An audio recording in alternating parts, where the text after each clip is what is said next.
High students, আমরা Indian economy এর মানি and banking চ্যাপ্টারটার 3টে ক্লাস অলরেডি করে ফেলেছি। এটা আমাদের 4 নম্বরের ক্লাস। তো আজকের টপিকটা বোঝার জন্য আমরা প্রথম ক্লাসের একটু জাস্ট ছোট্ট 20-30 সেকেন্ডের একটা ইন্ট্রোডাকশন নিয়ে নেই। তো তাহলে আমরা ভালো করে বুঝতে পারবো যে আজকের টপিকটাতে আমাদের কী আছে। আচ্ছা, চলো প্রথমে আমরা আসি মানি অ্যান্ড ব্যাংকিং চ্যাপ্টার। এখানে আমি বলেছিলাম দুটো টপিক পড়ার জন্য আমাদেরকে, একটা হচ্ছে মানি আর একটা হচ্ছে ব্যাংকিং। তো ব্যাংকের এখানে 10টা টপিক আছে, মানির সেরকম কোনো টপিক নেই, ক্লাসিফাই আমি করিনি। তো দুটো অলরেডি মানির ওপর দুটো ভিডিও বানানো শেষ। আজকের ক্লাসটাতে সামান্য মানির একটা ইনফরমেশন বাকি আছে, সেটা দিয়ে আমরা আসবো সেই ব্যাংকিংয়ের, কী বলছিলাম, মানি অ্যান্ড ব্যাংকের দুটো পার্ট, একটা হচ্ছে মানি আর একটা হচ্ছে ব্যাংকিং।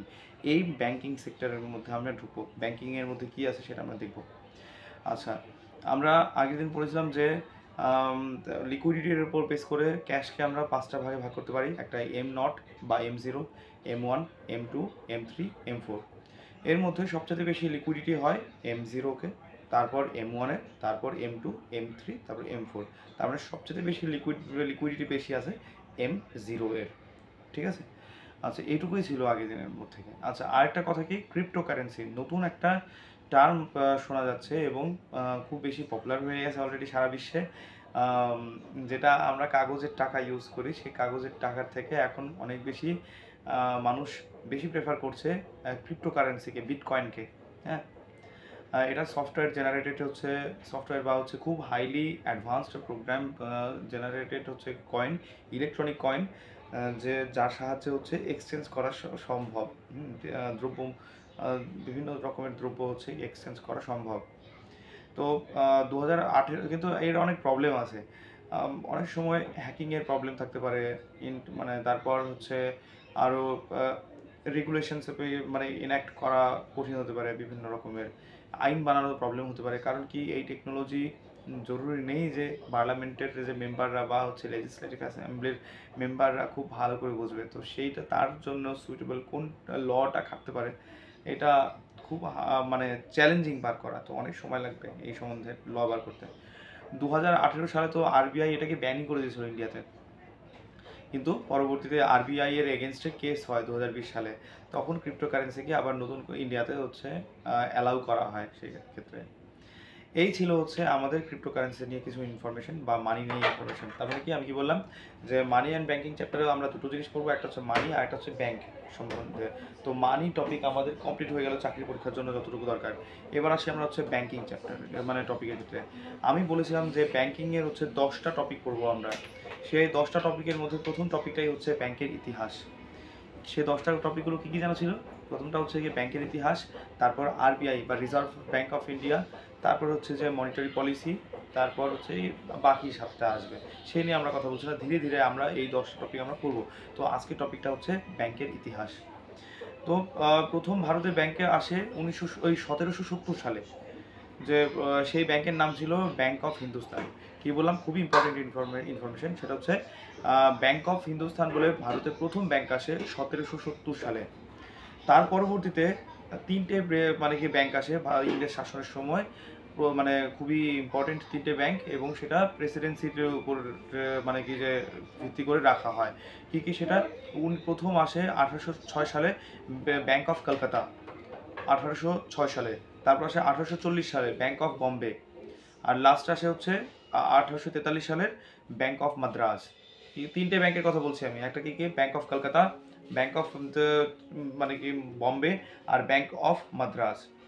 ব্যাংক অফ কলকাতা আসে 1806 সালে, ব্যাংক অফ মুম্বাই বা ব্যাংক অফ বম্বে আসে আর 1840 সালে, আর ব্যাংক অফ মাদ্রাজ আসে 1843 সালে।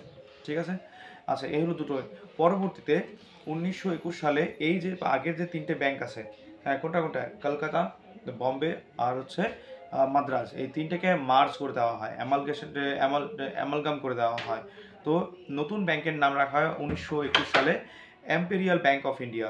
ঠিক আছে? Imperial bank of India.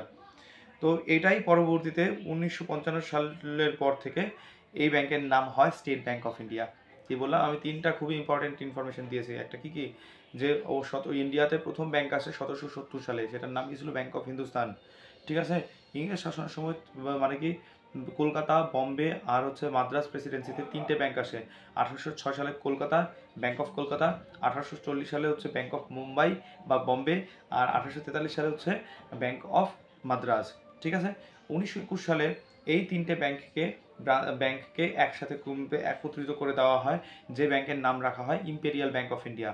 1955 সালের পরবর্তীতে এই ব্যাংকটাই হচ্ছে বা 1955 সালের সময় শেষের দিকে হোক বা যাই হোক, তো শেষে মানে এরপর থেকে আমরা ইম্পেরিয়াল ব্যাংক অফ ইন্ডিয়াকে জানি স্টেট ব্যাংক অফ ইন্ডিয়া নামে। ঠিক আছে, 1921 সালে 3টে ব্যাংকে একসাথে করে ইম্পেরিয়াল ব্যাংক অফ ইন্ডিয়া রাখার পর 1922 সালে নতুন একটা কমিশন নিয়ে আসা হয়, royal commission on Indian currency and finance. কি বললাম? Royal commission on Indian currency and finance. তো এদের কাজ ছিল যে মানি ম্যানেজমেন্ট নিয়ে, হ্যাঁ, টাকা ছাপানো হোক বা হচ্ছে ব্যাংক মার্কেট থেকে তুলে নেওয়া হোক না কেন, হ্যাঁ, এই মানে বিভিন্ন আয় মানে রেগুলেশনস বার করা, তো এটাই ছিল, এবং ম্যানেজমেন্ট করা, প্রপার ম্যানেজমেন্ট করা, এটাই ছিল royal commission on Indian currency and finance এর ওপর। ঠিক আছে, এটা কোথায় বললাম আমি? 1922 সালের কথা বললাম আমি। ঠিক আছে, পরবর্তীতে 1926 সালে এই কমিশনটাই কত সালে উৎপন্ন হয়েছিল? 1922 সালে। পরবর্তী 1926 সালেই হচ্ছে কি নতুন একটা মানে এরা হচ্ছে মানে রিকমেন্ড করে যে একটা আরবিআই বা রিজার্ভ ব্যাংক অফ ইন্ডিয়া খোলা হোক।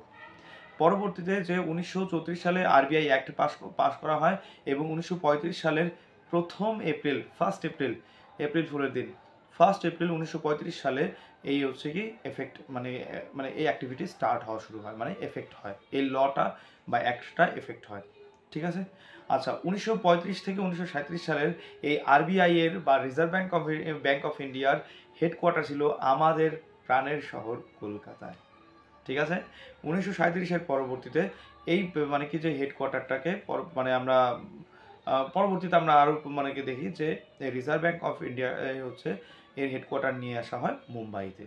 ঠিক আছে, আচ্ছা, ভারতের এই আরবিআই বা রিজার্ভ ব্যাংক অফ ইন্ডিয়া 3টে জায়গাতে খুব মানে কি সেন্ট্রাল ব্যাংক হিসেবে মানে কি চলে, সেটা কোন কোন জায়গাতে? একটা বার্মা, পাকিস্তান, আর হচ্ছে কুয়েত। বার্মা হচ্ছে 1947 সাল পর্যন্ত মানে সেন্ট্রাল ব্যাংক থাকে কুয়েত মানে বার্মাতে, আর 1948 সাল পর্যন্ত হচ্ছে পাকিস্তানে থাকে, আর 1959 সাল পর্যন্ত হচ্ছে কুয়েতে থাকে। ঠিক আছে, আচ্ছা, এবার ব্যাংক নিয়ে আর একটু ইম্পর্টেন্ট ইনফরমেশন হচ্ছে, ব্যাংক ন্যাশনালাইজ করা হয় 1969 সালে। 14টা ব্যাংককে ন্যাশনালাইজ করা হয়। কত সালে? 1969 সালে।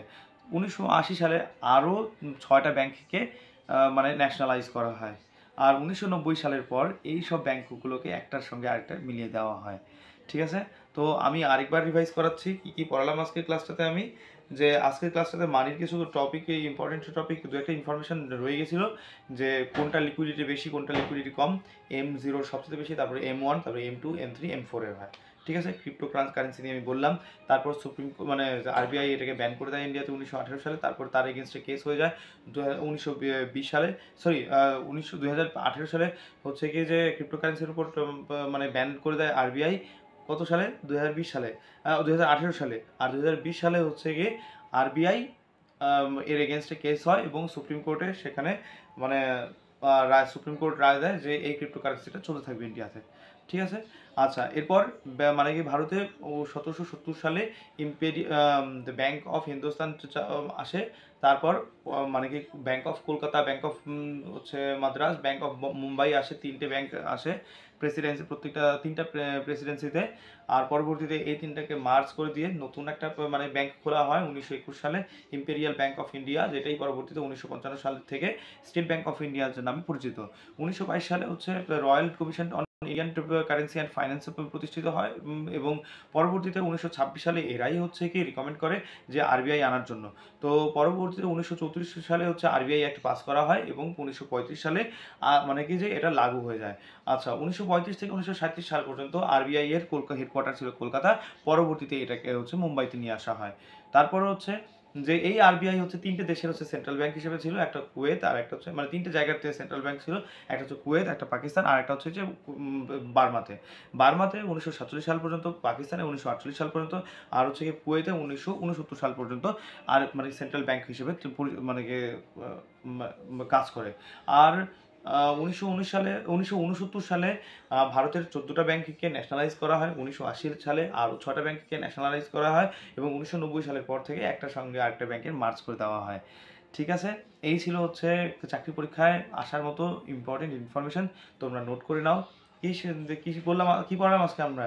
ব্যাংকের ইতিহাস। তো আজকে এই পর্যন্ত থাক। নেক্সট দিন আমরা আরবিআই টপিক নিয়ে আমরা শুরু করব। ঠিক আছে?